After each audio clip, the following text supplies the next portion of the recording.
That's great. ये सिक्के और घड़े बहुत प्राचीन काल के हैं। तुम नहीं जानते दिनेश कि हमने कितनी बड़ी खोज की है।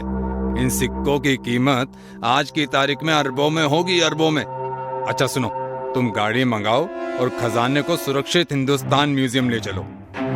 Okay sir. उत्तम जी, ऊपर से ऑर्डर आया है कि खुदाई में मिले सामानों का उद्घाटन कल आपके हाथों से ही होना चाहिए।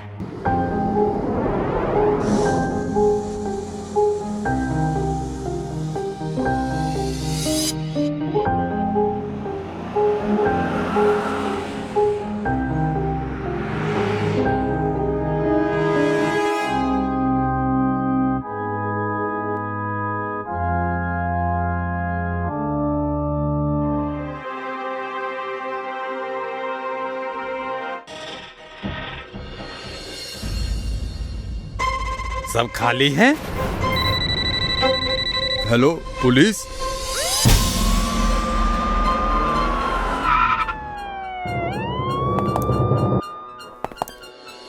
ना ही ताला तोड़ा गया है और ना ही ताले से कोई छेड़खानी की गई है। इसका मतलब ये है कि ये कारनामा म्यूजियम के स्टाफ में से ही किसी ने किया है। आप यहाँ क्या करते हैं? सर, मैं यहाँ का इंचार्ज हूँ, सतीश सिंह। तो सतीश जी, आप बता सकते हैं कि ये कैसे हो गया? आप तो इंचार्ज हैं, मतलब कैसी सिक्योरिटी है? कहीं इन सबके पीछे आपका हाथ तो नहीं? सर, कैसी बात कर रहे हैं? मैं 25 साल से पूरी ईमानदारी के साथ काम कर रहा हूँ। मैं खुद हैरान हूँ ये कैसे हो गया। तुम बताओ, खुदाई से मिला सामान अंदर रखने के बाद कोई अंदर आया था या कोई बाहर गया हो?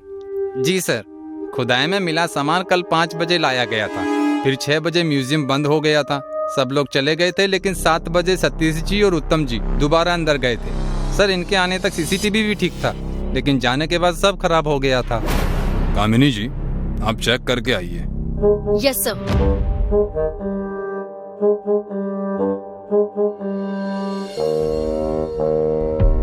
हाँ तो सतीश जी, जो गार्ड ने कहा इस बारे में आपका क्या कहना है? जो सच है वही कहेंगे सर। गार्ड ने सही बताया है आपको। दरअसल मेरा मोबाइल अंदर छूट गया था तो मैं उसे ही लेने आया था। मोबाइल आपका छूटा है तो उत्तम जी क्यों आए थे आपके साथ? क्योंकि इस म्यूजियम की एक चाबी मेरे पास और दूसरी चाबी इनके पास रहती है, इसलिए जब तक दोनों चाबी लगाई नहीं जाती म्यूजियम का दरवाजा नहीं खुलता इंस्पेक्टर। इसलिए मुझे भी आना पड़ा। सर, सीसीटीवी फुटेज में सतीश जी और उत्तम जी के सिवाय दोबारा कोई ना तो आया ना तो गया, लेकिन इनके जाने के बाद की फुटेज नहीं है। आई थिंक सीसीटीवी खराब हो गया था, जैसे कि गार्ड ने बताया। देखिए उत्तम जी और सतीश जी, परिस्थिति के हिसाब से मेरा शक अभी तक केवल आप दोनों पर ही है। सच स्वीकार कर लेंगे तो कम से कम सजा होगी, वरना। ये आप कैसी बात कर रहे हैं इंस्पेक्टर? अगर उस बहुमूल्य धरोहर को मुझे ही चुराना होता तो मैं खुदाई के बाद उन सिक्कों को यहाँ क्यों लेकर आता? और सर, मैंने पहले ही कहा था आपसे कि मैं 25 साल से पूरी ईमानदारी के साथ यहाँ काम कर रहा हूँ। आज तक मेरी ईमानदारी पर एक भी दाग नहीं लगा है और आप बिना किसी सबूत के मुझ पर ही इल्जाम लगा रहे हैं। उत्तम जी, ये सारा सामान आपकी निगरानी में यहाँ आया था? जी नहीं, मेरे असिस्टेंट दिनेश की निगरानी में आया था।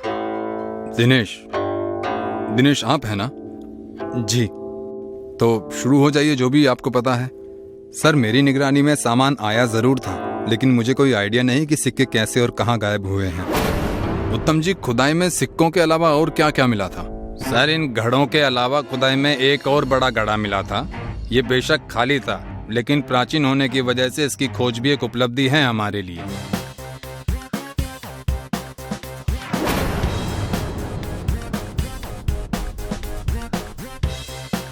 उत्तम जी, सतीश जी, चोर पहले से ही अंदर था। क्या? पहले से? ये कैसे हो सकता है? हो कैसे सकता है नहीं उत्तम जी, यही हुआ है। उस चोर की हाइट 4 फुट से कम थी जो इसके अंदर छुपा था। म्यूजियम के बंद होते ही वो बाहर आया, उसने अपना काम किया और रात सुबह जब म्यूजियम खुला तो वो भीड़ का फायदा उठाकर चुपके से सारे सिक्के लेकर निकल गए।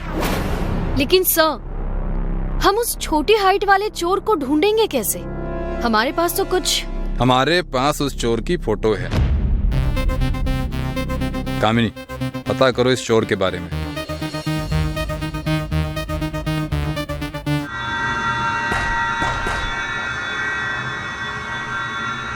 सर, छोटी हाइट वाले चोर का पता चल गया। नाम गुड्डू छतरी है और सट्टा गली खोली नंबर 12/2 में रहता है।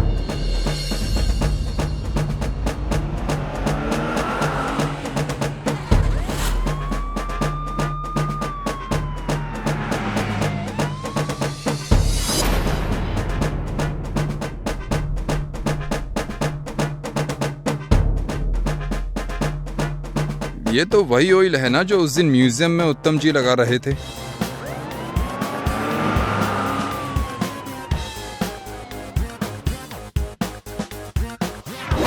आइए आइए इंस्पेक्टर साहब, क्या पियेंगे, चाय या कॉफी? उत्तम जी, हम यहाँ चाय कॉफी पीने नहीं आए हैं, बल्कि ये बताने आए हैं कि जिसने चोरी की थी उसका खून हो चुका है।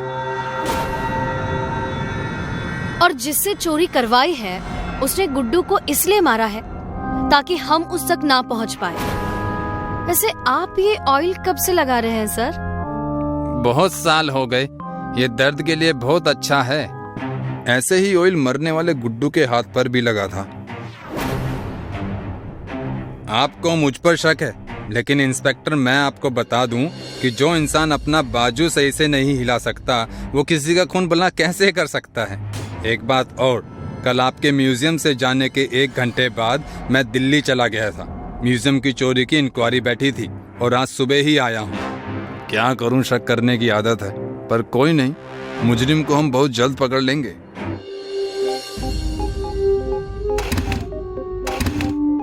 दिनेश, मैं स्टार्ट करने में मदद करूं? दिनेश, तुम्हें कहीं चोट लगी है क्या?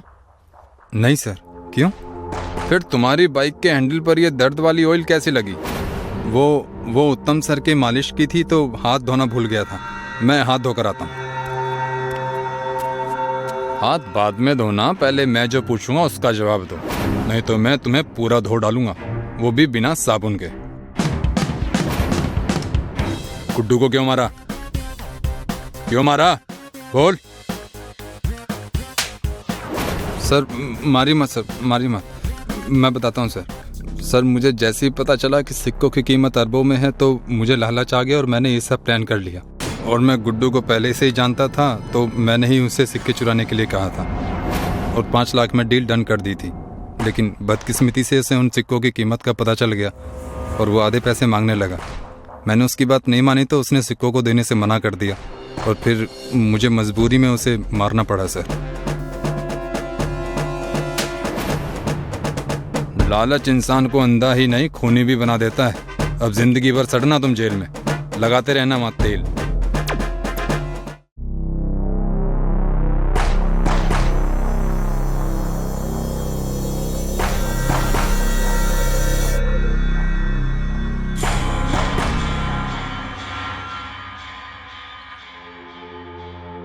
सर, एक आदमी आया है, अपना नाम श्यामलाल बता रहा है।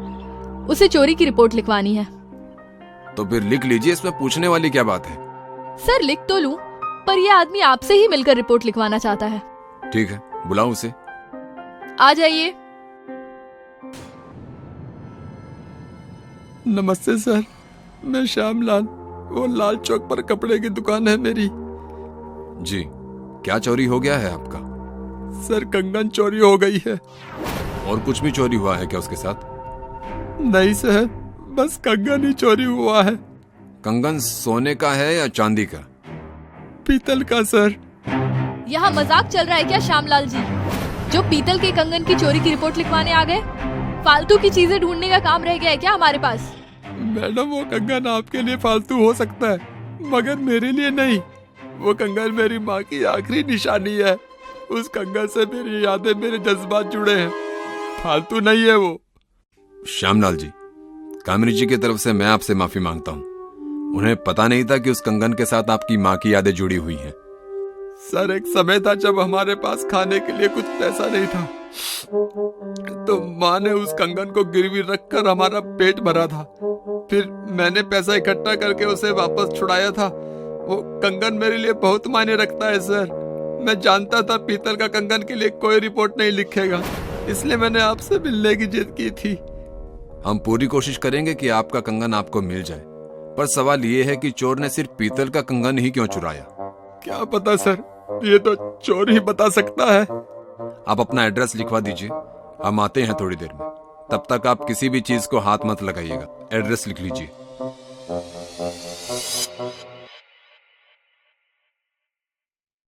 सर ये आदमी तो मुझे फ्रॉड लग रहा है।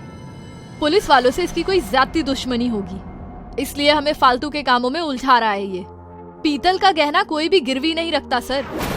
आपकी बात में दम तो है कामिनी जी, पर श्यामलाल की आंखों में भी सच्चाई दिख रही थी। एक कप चाय पीकर चलते हैं उसके घर।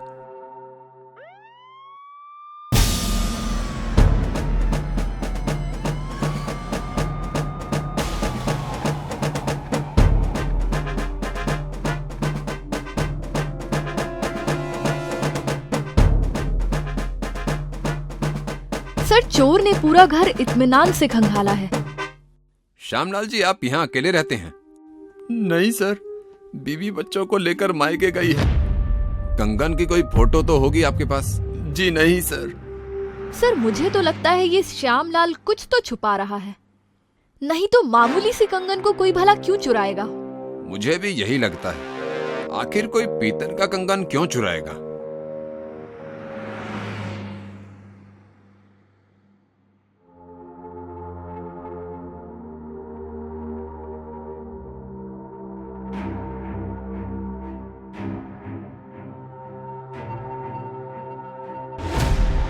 सर मैं तो कहती हूँ श्यामलाल को लाकर अपने राम प्यारी का स्वाद चखाते हैं, सब सच बाहर आ जाएगा। कामिनी जी, कानून के दायरे में रहकर काम करना है, उसे हाथ में लेकर नहीं। Sorry sir. बुलाइए फिर श्यामलाल को। नमस्ते सर, कंगन मिल गया क्या? अभी तक तो नहीं श्यामलाल जी, लेकिन आपने बताया था कि एक बार आपकी माँ ने कंगन गिरवी रखा था। कहाँ रखा था गिरवी? गुप्ता ज्वेलर्स के पास रखा था। मेरी दुकान के साथ ही उनकी दुकान है, वो आज भी गल्ले पर बैठे हैं। बताइए साहब, क्या दिखाऊं? गुप्ता जी को बुलाओ। सर मैं ही गुप्ता हूँ, बोलिए। हाँ तू गुप्ता है क्योंकि तेरे पिताजी गुप्ता हैं, समझा? उनको बुलाओ। जी बताइए, क्या सेवा कर सकता हूँ आपकी? आप ये आपके साथ वाली दुकान वाले श्यामलाल जी को जानते हैं क्या? उसे ही नहीं, उसके पूरे परिवार को भी अच्छे से जानता हूँ। क्या हुआ? कुछ खास नहीं, बस एक इंक्वायरी करनी थी।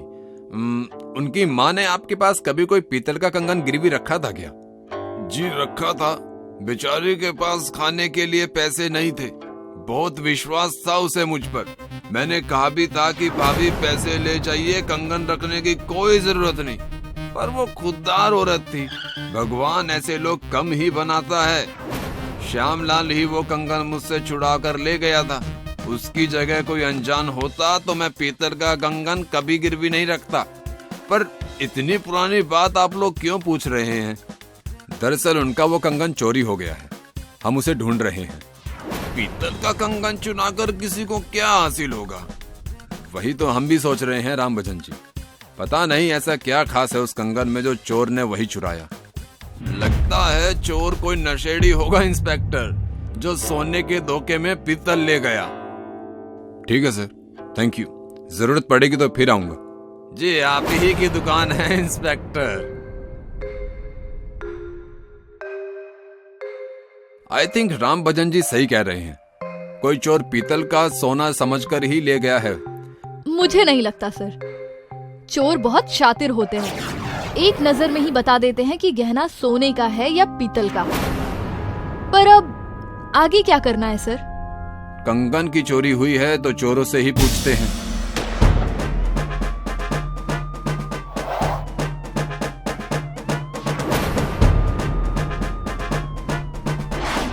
सर आपने तो लगभग शहर के सारे चोरों को पकड़कर हवालात में डाल दिया। कंगन चोर का पता तो करना होगा ना। माँ की यादों का सवाल है कामिनी जी। तुम में से कौन है जिसने कुंज विहार के श्यामलाल जी के घर के कंगन चुराया है? जल्दी बोलो, वरना एक एक को इतना तोड़ूंगा कि कोई जोड़ नहीं पाएगा। साहब, हम लोगों में से किसी ने चोरी नहीं की है। और ये भीड़ नगर के भीमा का अंडर का है, वो नया है, हम उसे शक्ल से नहीं जानते। क्या कामिनी जी, पूरा शहर उठा लाए और जिसे लाना था उसे ही नहीं लाए। Sorry sir. खैर, कहाँ मिलेगा ये बीमा? अबे तू मन ने भिखारी समझता है क्या? कितने पैसे चाहिए तुझे बोल? मेरे पास करोड़ों रुपए आने वाला है। जानता है कैसे? वो अपना कुंज बिहार वाला श्यामलाल है ना, सुना है उसके घर में एक कंगन है पीतल का। वो एंटीक पीस है भाया, जिसकी विदेश में करोड़ों की कीमत है। मैं उसे उड़ाकर करोड़पति बन जाऊंगा।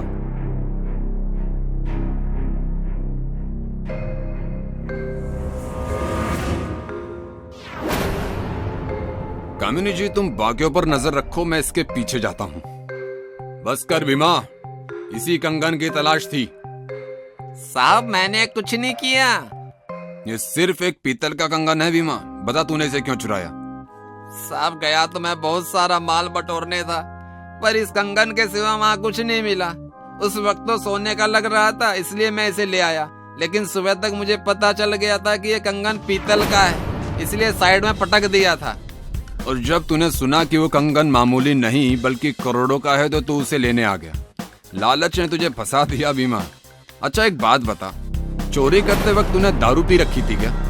हाँ साहब, थोड़ी ज्यादा पी रखी थी। तू थोड़ा सच्चा और थोड़ा लुच्चा है। कुछ दिन निकाल अब इस मेहमान खाने में।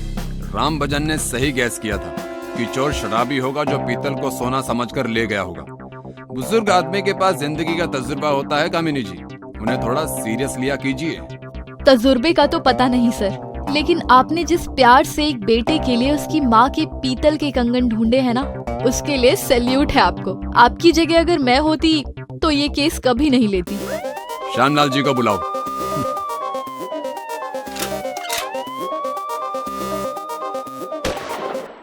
सोशल मीडिया हमें अपनों के करीब लाया, पर हम सोशल मीडिया को अपनों से ज्यादा करीब लेकर आए।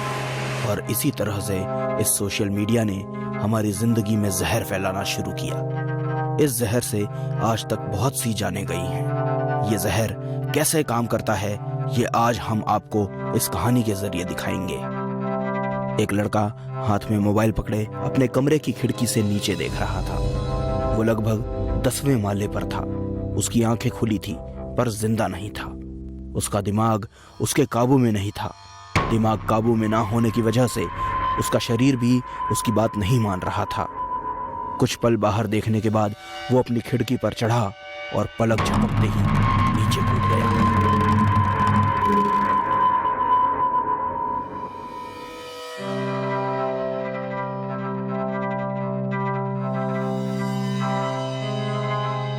इस हादसे के 2 रात बाद मयूर अपने कमरे में अकेला बैठा था।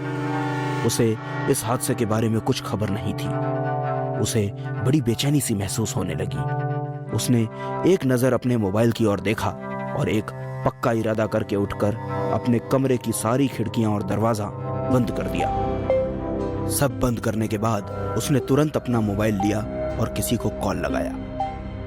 मुझे अब वीडियो कॉल सर्विस चाहिए, मुझसे अब रहा नहीं जा रहा। ठीक है बेबी, मैं अभी तुम्हें वीडियो कॉल करती हूँ, पर पहले तुम पेमेंट तो करो। 1 घंटे की वीडियो कॉल के कितने होंगे? 1 घंटे के 1000 होंगे बेबी। ठीक है, मैं अभी पे करता हूँ। पेमेंट होते ही मुझे बता देना, फिर मैं तुम्हें जन्नत दिखाऊंगी। मयूर ने कॉल कट कर दी और झट से ऑनलाइन 1000 का पेमेंट उस लड़की के अकाउंट में कर दिया। पेमेंट होते ही मयूर ने फिर उस लड़की को कॉल किया।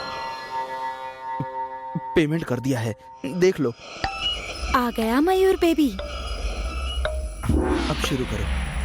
और हाँ, मुझे सब देखना है। हाँ, पूरा दिखाऊंगी बेबी, सब एकदम प्यार से और नजदीक से दिखाऊंगी, पर उसके लिए मुझे ये कॉल कट करनी पड़ेगी।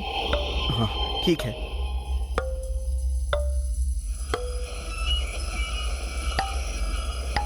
कॉल कट होने के बाद मयूर के फोन पर उस लड़की का न्यूड वीडियो कॉल आया। मयूर अपने बेड पर लेटकर उस वीडियो कॉल को एंजॉय करने लगा। उसे आसपास क्या हो रहा है इसकी जरा भी भनक नहीं थी। कुछ देर बाद उसके एक हाथ में मोबाइल और दूसरा हाथ आधे घंटे बाद वीडियो कॉल से उस लड़की के आवाज के साथ एक अजीब सा म्यूजिक बजने लगा। मयूर उस लड़की को न्यूड देखने में इतना अधीन था कि उसे वो म्यूजिक अपने कानों पड़कर भी अनसुना लग रहा था। कुछ देर बाद धीरे धीरे लड़की की आवाज कम होकर उस म्यूजिक की आवाज बढ़ने लगी। इस बार मयूर को वो म्यूजिक सुनाई देने लगा। उसने आसपास देखा, पर अगले ही पल उसे समझ आ गया कि ये म्यूजिक मोबाइल से आ रहा है। मयूर को वो म्यूजिक पसंद आया और उस म्यूजिक को एंजॉय करते हुए वो न्यूड वीडियो कॉल देखने लगा। मयूर बिना अपनी पलक झपकाए अपने स्क्रीन पर देख ही रहा था कि तभी अचानक उसके हाथ से उसका मोबाइल फिसल गया। मोबाइल नीचे गिरते ही मयूर उठा और अपना मोबाइल उठाकर सामने देखने लगा। अब मयूर कुछ अलग लग रहा था। ऐसा लग रहा था कि उसके हाथ पांव कोई और चला रहा हो। उस म्यूजिक की आवाज बढ़ती ही जा रही थी। मयूर अपने मोबाइल में देखते हुए उठा और कमरे की खिड़की खोलकर बाहर देखने लगा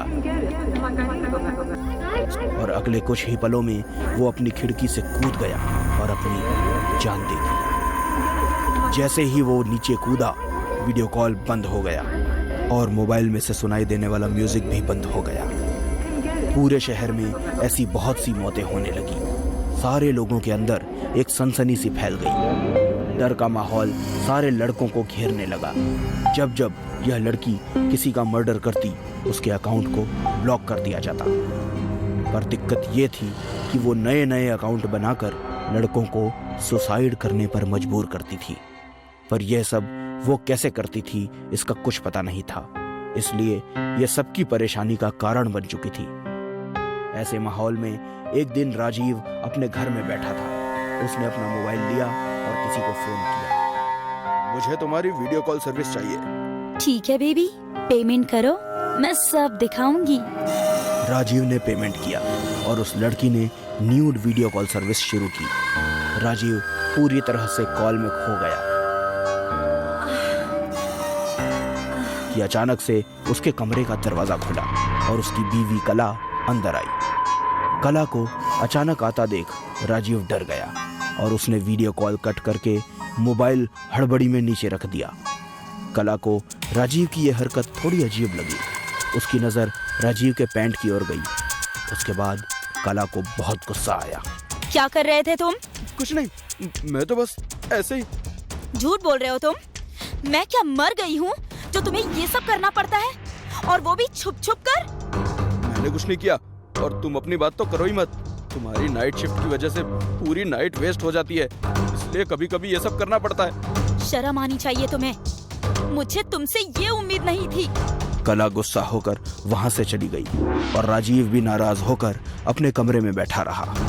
अगली रात कला को छुट्टी थी, इसलिए वो घर पर ही थी। पर फिर भी राजीव पर नाराज होने के कारण वो हॉल में सोने के लिए चली गई। राजीव भी बेडरूम में बैठा रहा और कला के बाहर जाते ही उसने वीडियो कॉल वाली लड़की को फोन किया। राजीव फिर से न्यूड वीडियो कॉल देखने लगा। इस बार उसे रोकने वाला कोई नहीं था। राजीव आधे घंटे तक बिना पलक झपकाए देखता रहा।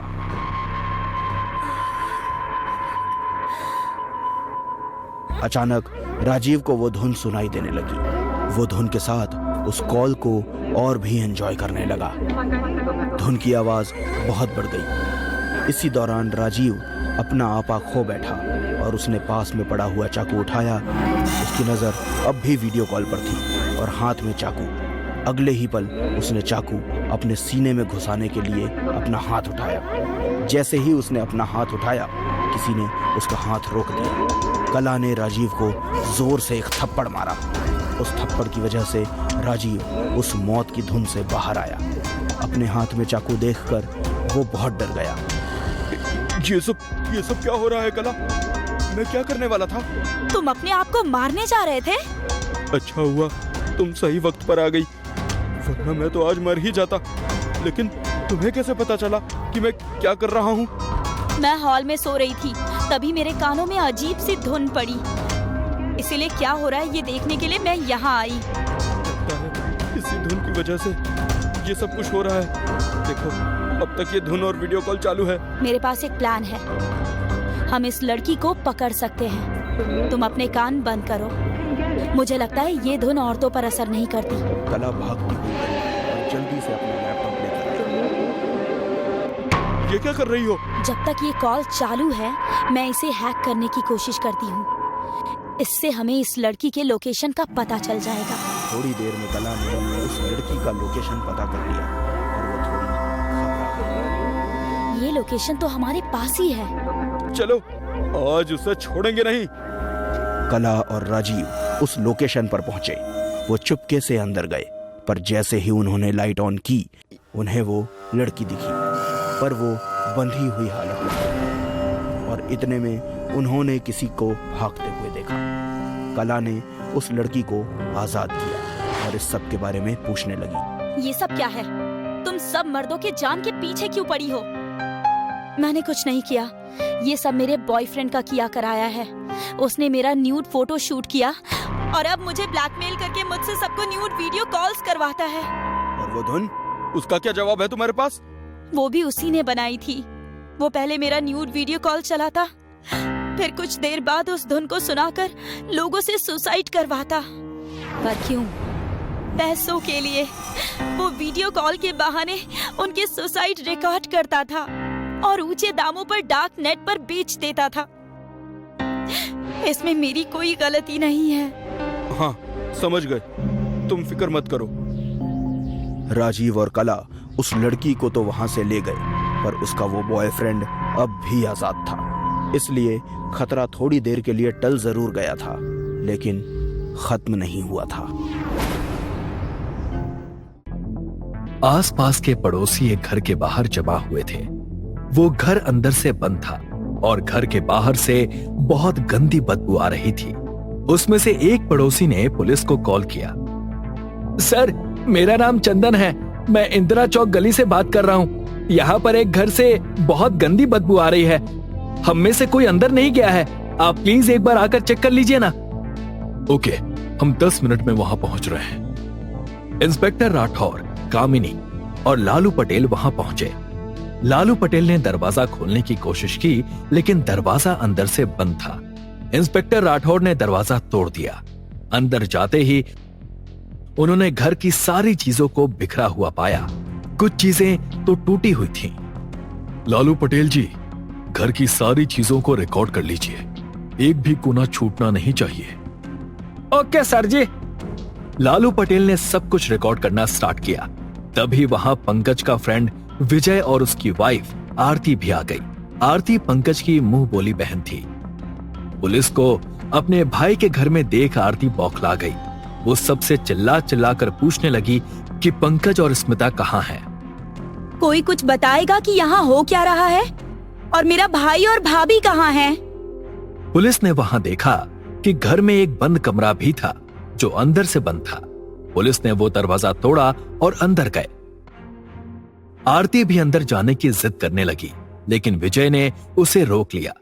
अंदर पंकज कुर्सी पर बैठा था और बेड पर स्मिता की लाश पड़ी थी। पुलिस ने पंकज को पकड़ा और जेल ले जाने लगी।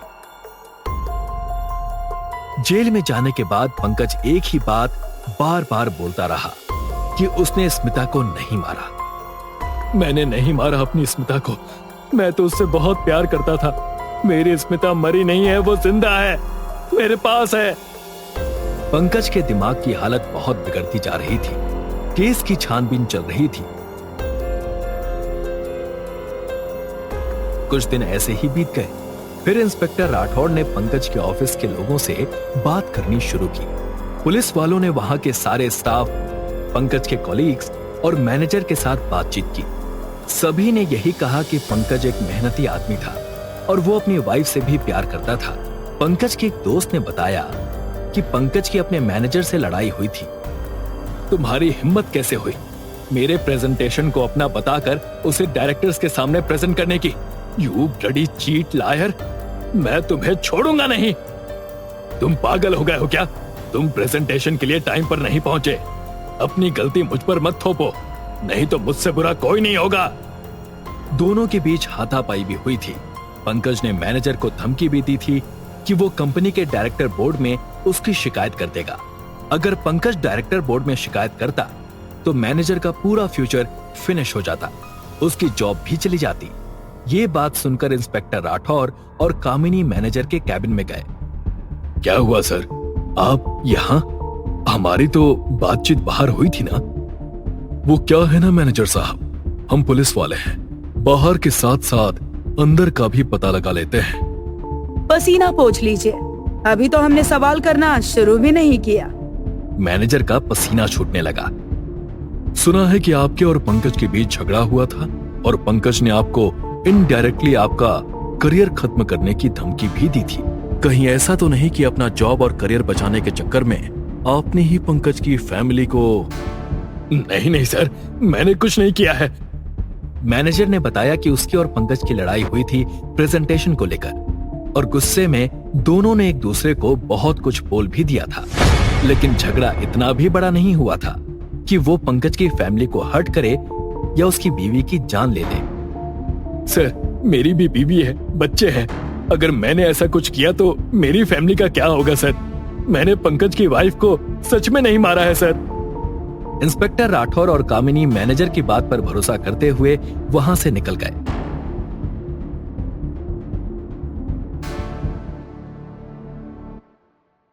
सर, इतनी छानबीन के बाद भी कोई सुराग हाथ नहीं आ रहा है।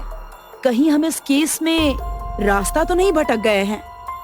अगर रास्ता भटक गए हैं तो फिर से वहीं से शुरू करना होगा जहां से उसकी शुरुआत हुई थी। कामिनी समझ गई कि उसे क्या करना है। वो हवलदार लालू पटेल के साथ पंकज के घर गई।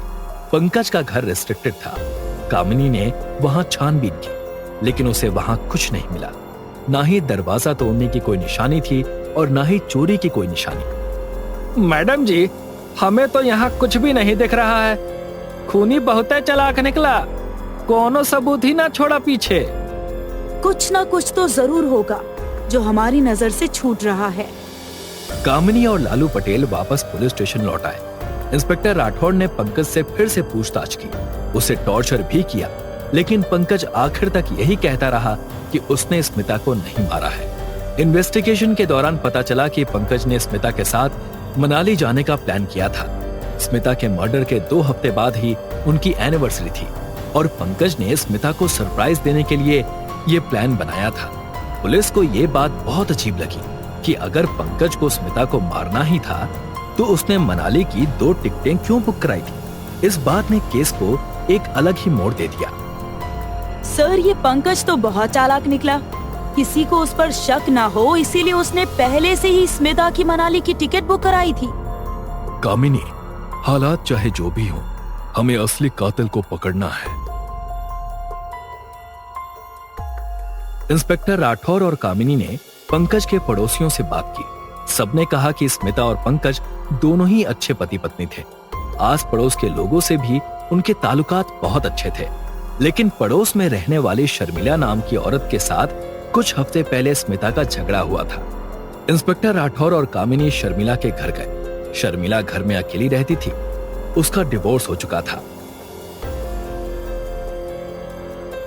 पूछताछ के बाद शर्मिला ने बताया कि उसकी और स्मिता की कोई दुश्मनी नहीं थी, लेकिन शर्मिला उससे जलती थी कि पंकज उससे कितना प्यार करता है, वो दोनों एक दूसरे के साथ कितने खुश थे और शर्मिला के पति ने उसे छोड़ दिया था। इसीलिए वो स्मिता से जलती थी और छोटी छोटी बातों पर उससे चिढ़ती थी, लेकिन वो इतनी भी नहीं जलती थी कि वो स्मिता का खून कर दे। इंस्पेक्टर राठौर और कामिनी वहां से निकल आए। सर, मुझे तो शर्मिला की बातों पर भरोसा नहीं हो रहा है। मुझे लगता है कि शर्मिला ने ही स्मिता का खून किया होगा। इंसान के अंदर की जलन उससे कुछ भी करवा सकती है। बात तो सही है कामिनी, लेकिन आज एक बात कंफर्म हो गई। वो क्या सर? इंस्पेक्टर राठौर ने कोई जवाब नहीं दिया और पुलिस स्टेशन जाकर पंकज को जेल से बाहर निकाला, क्योंकि इतनी छानबीन करने के बाद भी पंकज के खिलाफ एक भी सबूत नहीं मिला था। बाद में इंस्पेक्टर राठौर ने वो रिकॉर्डिंग मंगवाई जो मर्डर की शुरुआत में लालू पटेल ने रिकॉर्ड की थी। वीडियो रिकॉर्डिंग देखने के बाद सब कुछ साफ हो गया। पुलिस विजय के घर पर गई और उसे पकड़ा। इंस्पेक्टर राठौर ने विजय को वो रिकॉर्डिंग दिखाई जिसमें वो आरती को अंदर जाने से रोक रहा था। तब, अंदर मत जाओ, तुम देख नहीं पाओगी स्मिता को ऐसे। मत जाओ अंदर, तुम नहीं देख पाओगी। इंस्पेक्टर राठौर ने पूछा कि जब हमने कमरे में किसी को जाने ही नहीं दिया था तो तुम्हें कैसे पता कि अंदर कुछ ऐसा है स्मिता के ही बारे में जो आरती देख नहीं पाएगी? बताओ सच क्या है, क्यों मारा तुमने स्मिता को?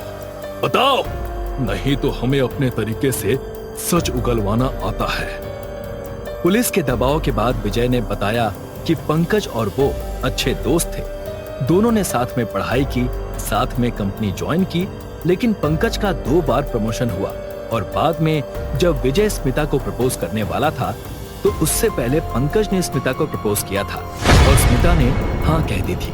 बस तभी विजय ने ठान लिया था कि वो पंकज से उसकी सारी खुशियां छीन लेगा।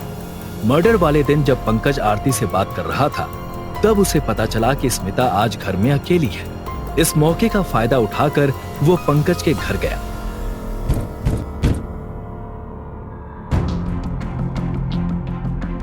अरे विजय, आप? अरे मैं पंकज से मिलने आया था।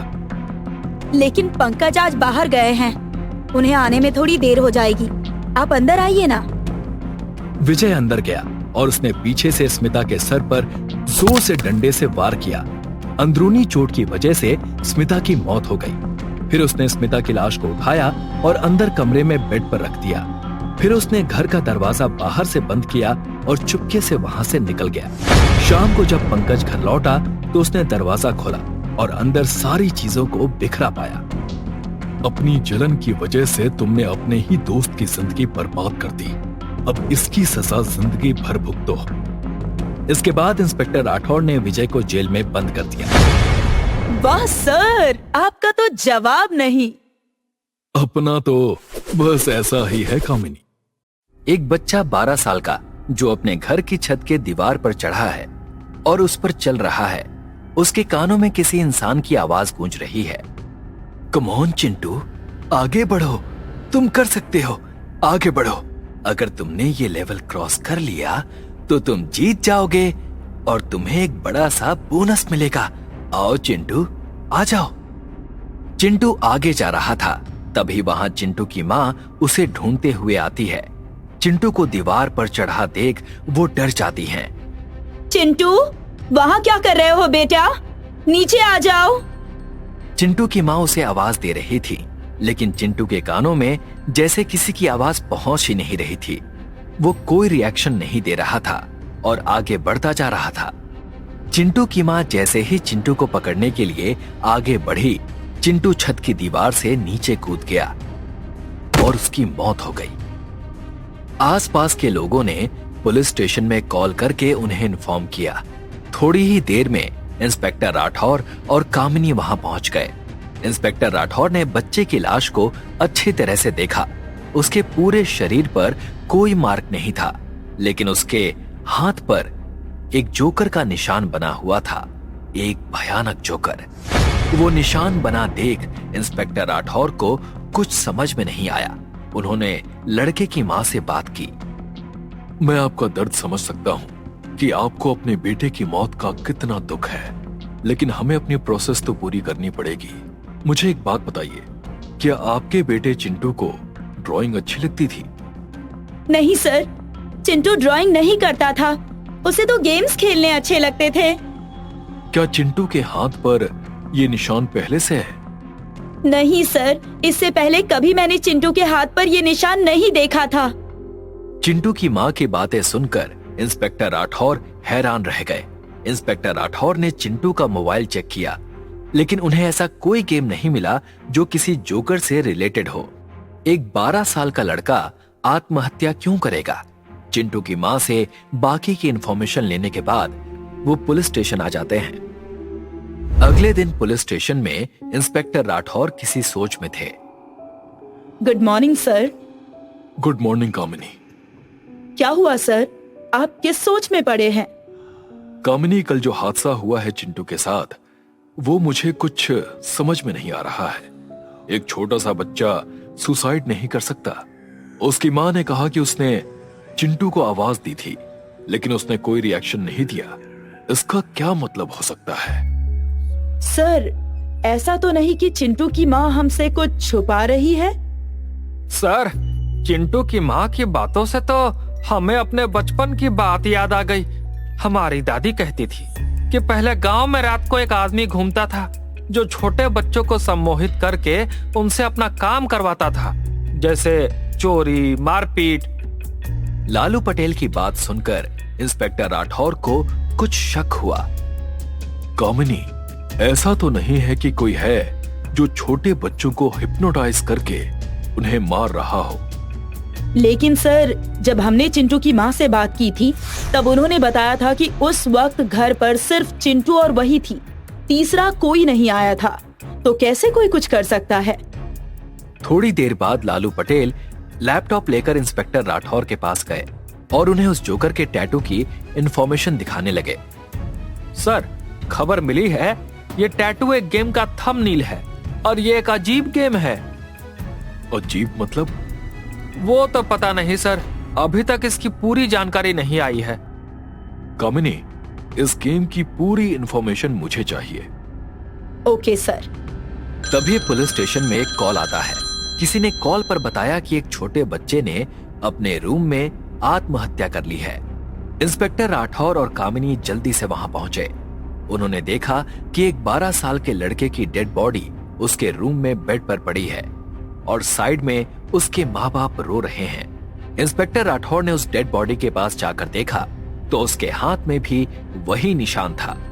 ये देखकर इंस्पेक्टर राठौर और कामिनी चौंक गए। कहीं ये उसी गेम की वजह से तो नहीं हुआ है? अब तो ये बात और भी ज्यादा खतरनाक हो गई है। ये सब कैसे हुआ? आप कुछ जानती है मैम? मैं तो किचन में काम कर रही थी। आरव स्कूल से वापस आया और अपने कमरे में गेम खेलने के लिए बैठ गया। वो मुझे बहुत शांत लगा। उसे ब्रेकफास्ट देने के लिए मैं उसके कमरे में गई और ये सब। सर, सारी बातें एक दूसरे से कनेक्ट हो रही हैं। ये बच्चा भी गेम खेलते खेलते मरा है। हमें जल्द से जल्द ये मिस्ट्री सॉल्व करनी होगी कामिनी, नहीं तो पता नहीं और कितने बच्चों की जान जाएगी। सही कहा सर। बच्चे की बॉडी को पोस्टमार्टम के लिए भेज दिया जाता है और कामिनी और राठौर वापस पुलिस स्टेशन आ जाते हैं। कामिनी, शहर के सारे उन आदमियों को पकड़ो जो जोकर बनकर हंसाते हैं। हो ना हो ये किसी जोकर का ही काम है। अगले दिन लालू पटेल और कामिनी ने सभी जोकरों को पकड़ लिया और उन्हें पुलिस स्टेशन लेकर आए। हमें यहाँ क्यों लाया है सर? हमने क्या किया है? हाँ, हमें यहाँ क्यों लाया है सर? हमने क्या किया है? आप सबको यहाँ इसलिए लाया गया है क्योंकि शहर में आए दिन किसी न किसी बच्चे की मौत हो रही है और ये सब जो कोई भी कर रहा है वो एक जोकर है या जोकर के साथ उसका कोई ना कोई कनेक्शन जरूर है। इसीलिए आप सबको यहाँ पर लाया गया है। लेकिन सर, उसमें हमारी क्या गलती? और उस खूनी को आप कैसे पकड़ेंगे? आपके पास तो उसके खिलाफ कोई सुराग भी नहीं है। आपके सारे सवालों का जवाब आपको मिल जाएगा। फिलहाल हमें अपना काम करने दीजिए। इंस्पेक्टर राठौर ने सभी जोकरों की तलाशी ली और उनसे पूछताछ की। उसके बाद उन्हें छोड़ दिया। फिर उन्होंने हर स्कूल में होने वाले मैजिक इवेंट पर नजर रखना शुरू कर दिया। हर स्कूल में क्राइम ऑफिसर्स की एक टीम तैनात की गई। इंस्पेक्टर राठौर भी एक स्कूल में गए थे अपनी टीम के साथ।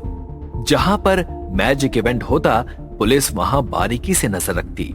एक स्कूल में इवेंट के दौरान जोकर ने एक लड़के को अपने पास बुलाया और उसे कुछ मैजिक दिखाए। शो खत्म होने के बाद इंस्पेक्टर राठौर ने उस जोकर का पीछा किया। वो जोकर स्कूल के बाहर गेट पर एक बच्चे से बात कर रहा था। इंस्पेक्टर राठौर के वहां पहुंचने से पहले ही वो जोकर वहां से निकल गया। राठौर उस बच्चे के पास गया। बेटा, वो कौन था और तुमसे क्या बात कर रहा था? लेकिन वो बच्चा बिना कुछ कहे ही वहां से निकल गया। इंस्पेक्टर राठौर को शक हुआ कि कहीं कुछ तो गड़बड़ जरूर है। उन्होंने स्कूल में जाकर उस जोकर की इंफॉर्मेशन निकालनी चाहिए, लेकिन वहां कुछ जोकर के फोटोज और लैंडलाइन नंबर के अलावा कुछ भी नहीं था। इंस्पेक्टर राठौर को समझ नहीं आ रहा था कि आखिर वो उस तक पहुंच कैसे सकते हैं। 2 दिन बाद उस जोकर के घर लैंडलाइन नंबर से कॉल आता है। शहर के एक बड़े स्कूल में मैजिक शो के लिए उसे बुलाया जा रहा था। हेलो, मैं मुंबई के दिव्या निकेतन स्कूल से बात कर रही हूँ। हम हमारे स्कूल में एक मैजिक शो करना चाहते हैं। क्या आप ये शो कर सकते हैं? श्योर। ओके, मैं आपको सारी डिटेल्स बताती हूँ, आप नोट कर लीजिएगा। उस लेडी ने जोकर को सारी डिटेल्स बताई। 2 दिन बाद वो जोकर अपने टाइम पर स्कूल में आया और सीधे स्टेज पर गया। जोकर ने थोड़ी देर अपनी अदाकारी दिखाई और जैसे ही वो शो खत्म करके निकला, पीछे के रास्ते से इंस्पेक्टर राठौर और कामिनी ने उसे पकड़ लिया। जोकर ने खुद को छुड़ाने की कोशिश की। उसने इंस्पेक्टर राठौर को धक्का दिया और वहां से भागने की कोशिश की। लालू पटेल ने अपना डंडा जोकर के पैरों में डाला, जिससे जोकर नीचे गिर गया। कामिनी और राठौर ने उसे पकड़ा और जोर का तमाचा मारा। उसके बाद उसके चेहरे का नकाब उतारा। ये वही जोकर था जो पुलिस स्टेशन में इंस्पेक्टर राठौर से सवाल कर रहा था। जोकर को थोड़ा टॉर्चर करने के बाद जोकर ने बताया कि उसका नाम जॉन है। 2 साल पहले उसकी भी एक हंसती खेलती जिंदगी थी। उसका एक बेटा भी था 12 साल का। उसे वीडियो गेम खेलने की आदत हो गई थी। वो ज्यादा समय मोबाइल में वीडियो गेम खेलने में लगाता था और इसी वजह से उसे ब्रेन ट्यूमर हो गया और उसकी मौत हो गई। तभी मैंने सोच लिया था कि जिस गेम की वजह से मेरे बेटे की जान गई है, मैं बाकी बच्चों को भी उसी गेम से मारूंगा। जोकर ने बताया कि उसने एक ऐसा गेम बनाया है जिसे किसी भी मोबाइल में सिर्फ 1 घंटे के लिए ओपन किया जा सकता है। 1 घंटे के बाद वो गेम अपने आप मोबाइल से डिलीट हो जाता है। स्कूल में मैजिक शो करते समय वो किसी भी एक बच्चे को अपना टारगेट बनाता था। स्कूल की छुट्टी होने के बाद उस बच्चे के पास जाकर उसको हिप्नोटाइज कर लेता था और उस गेम की लिंक उस बच्चे को देता था। घर जाकर बच्चा उस गेम को अपने मोबाइल में डाउनलोड करता था और फिर गेम के जरिए वो उस बच्चे से सुसाइड करवाता था। हिप्नोटाइज होने की वजह से वो बच्चे वही करते थे जो वो कहता था। तुम्हारे बच्चे की जान गई तो उसमें इन मासूम बच्चों की क्या गलती थी? तुम अगर चाहते तो अपने बच्चे का एग्जाम्पल देकर बाकी बच्चों की जान भी बचा सकते थे, लेकिन एक क्रिमिनल कभी अच्छा सोच ही नहीं सकता। तुम्हें पकड़ने के लिए हमने स्कूल के प्रिंसिपल से बात करके ये मैजिक शो अरेंज करवाया था। अब जेल में मैजिक की प्रैक्टिस करना। वाह सर, आपका जवाब नहीं। अपना तो ऐसा ही है कामिनी।